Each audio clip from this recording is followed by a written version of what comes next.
Now, hi everybody. Thank you for letting me come today and for being the anchor of this fine situation today. It turns out I'm, I guess, the oldest or the most experienced Oregon County Fair goer today. 2012 was my first visit. Thank you very much. So not as old as the fair, but feeling it anyways. So look, I have the easy and difficult job of convincing you that astrophysics is the best physics, the best flavor of physics, by the way. And I'm going to start off by saying is that you already know this because you're all astronomers. I believe that we are all astronomers in this room right now. Who in here has ever looked up and looked at a beautiful moon in the sky before? I see you now. Okay, turns out I have two props, this one and that one, right up here. So look, we live in a solar system, we live in a universe, we live in the Milky Way, but I want to give you what I call a cosmic perspective. Are you ready for a cosmic perspective? Who is ready for a cosmic perspective? I see somebody in the back who's ready for sure. So look, what we're going to do is use a model. All of our colleagues, Jason and Sula and everybody in the physics department, we love the idea of models because scientific models are a way that we can sort of help us grasp these complicated concepts. And I have a model with me today. This is not a softball that was painted by a student of mine. This is the sun. We're going to take the sun and we're going to shrink the sun. That don't look at the sun. You know, the worst thing that an astronomy professor can, the register guard headline, 2 students look at the sun. No, don't look at the sun. However, if we take the sun and shrink it down to the size of this grapefruit, there's a very famous model called the grapefruit model. Believe it or not. Take the sun and I'm going to shrink it down to this size. Audience participation. Roughly how big is the Earth if we shrink the sun down to this size? Just kind of ponder it inside real quick. What'd you think? The size of an atom. The size of an atom. Excellent guess. A little too small, actually. What do you think? The tip of a pencil. My man, gold star. The tip of a ballpoint pen. 109 Earths will fit across the front of the sun. So that's already something. Don't look at the sun. However, the next time you're over at the coast and the sun is sinking beautifully behind the Pacific Ocean, and you can take a quick glance at it, remember that 109 planet Earths will fit across the diameter of the sun. A beautiful pearl necklace of little blue, beautiful pearls stretched right across the front of the sun. And so our buddy got it. It's about as big as this pen tip right here, 50 feet away. So somebody back there in the back, right, my man, hold your hand, but look at our buddy back there. It's roughly 50 feet away. Here's the sun, and there's where the Earth is back there. And by the way, just real quick, how big are you? If you're sitting on top of this little pen tip right here. So there's the first sort of step in this journey we're going to take. If we did this and we scaled things down, turns out I did some math this morning. Did anybody do their math this morning? Who did their math this morning? Andrea, yeah, and Jason for sure. He did not do any math this morning, that's okay. But if I did some math this morning and I calculated that if this scale, the entire solar system would be exactly the size of the Oregon Country Fair. So there you go, put the sun in the middle of the fair over there, and Pluto would orbit just about around the outside of the fair, so our entire solar system would, I like that right there, our entire solar system would fit inside the fair. Now we're going to do what I call in class, by the way, this is a small class for me, there's about 100 of you here, I had 240 in my class in the winter term. We're going to do what we call a secret vote. 1 is true and 2 is false. You know what's really difficult? Putting your hand up and voting in front of everybody else. So let's just vote. We're going to do a chest vote, 1 or 2.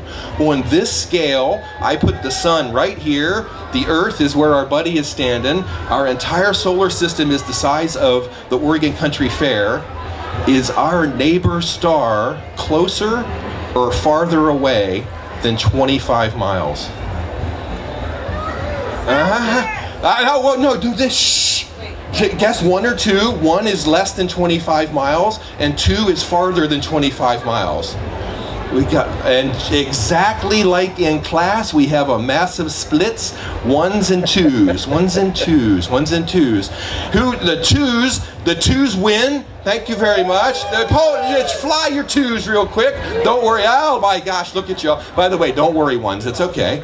And I'm going to tell you this because the 2s didn't really get it right either. It's actually, if we had this sun right here, the nearest neighbor star to us is 2,500 miles away in Washington, D.C. That's a wow. I'm taking it as a wow. Oh my God, she held. Oh, thank you very much. Oh my God, pandering for the wow. Sorry. Okay, so that was to make you feel small. And now let this sink in real quick. Like, has anybody been flown to Washington D.C. or New York or Miami or something recently? Turns out that's a long way away. And 2 weeks ago, I flew from Washington D.C. and had the wonderful little idea of a little glowing grapefruit just on top of the Washington Monument, just sitting there real pretty. And this grapefruit right here in Eugene, Oregon. And by the way, that's our nearest star. Here's your first homework. Tonight, it's going to be clear out. And go outside tonight, and I want you to look up in a star-filled sky, even if you can only see a handful of stars, you live in town or something like that. Every point of light you can see is 10 times farther away than our nearest star.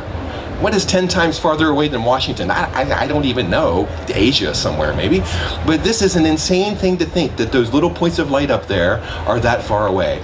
So there's the 5 minutes to make you feel small, and now let me make you feel big. Hold tight.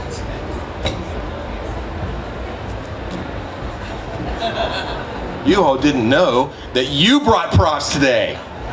2 of them right there. Your left thumbnail and your right thumbnail. Audience participation.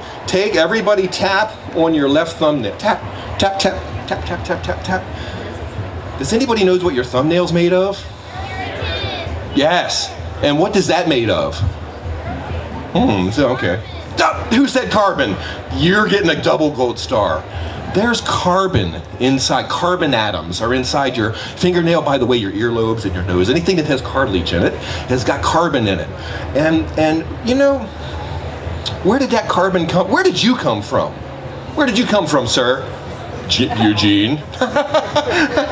Now, when you ask little humans this big, where did you come from? They're like, my mom. And you're like, yeah, you got to give them that one. And then you're like, well, where did your mom come from? And they're real smart then, grandma. You're like, yeah, you know that. Now, where'd grandma come from? And that's kind of like, well, it sort of falls down. Where did you originally come from? The stars. Indeed. I'm here to tell you in 3 minutes how you are star stuff. Literally. By the way, I didn't say that. Carl Sagan said that. I got to give props to Carl. He said it first. But you are literally star stuff, folks. The carbon that makes up your thumbnail, and by the way, tap your right thumbnail too. You know what's in there? Carbon. And the carbon atoms inside your thumbnails were formed inside a star. Your thumbnails are over 5 billion years old. And you thought 55 was bad. Yeah. 65 as I'm looking at on some of these people here. I'm just saying, look, the carbon that is inside your body came from stars. And by the way, the carbon atoms in your left thumbnail probably came from a different star than the carbon in your right thumbnail. Wow, I got a little chill right now. Thank you very much. This is something, folks. And so I often say this to my students. I do my best to make you feel small, but I want you to feel big. And I want you to feel big in this one way. Not only are you our star stuff, I'm going to go one step farther. You are the universe in a very real sense. You are the universe contemplating itself. This young lady in the second row, look at her right now. I truly believe that. At this point, we are the only species that we know can cognitively think about this universe that we live in. We think about the sun and how big it is and how far away the stars are. And we just showed 5 minutes ago that you are literally the universe. You were made from the stuff of the stars. We are the universe contemplating itself. And if you're having a bad day sometime and you need a purpose of life, you remember good old Dr. Fisher with the pink hat standing up here. That might be just enough. Thank you very much.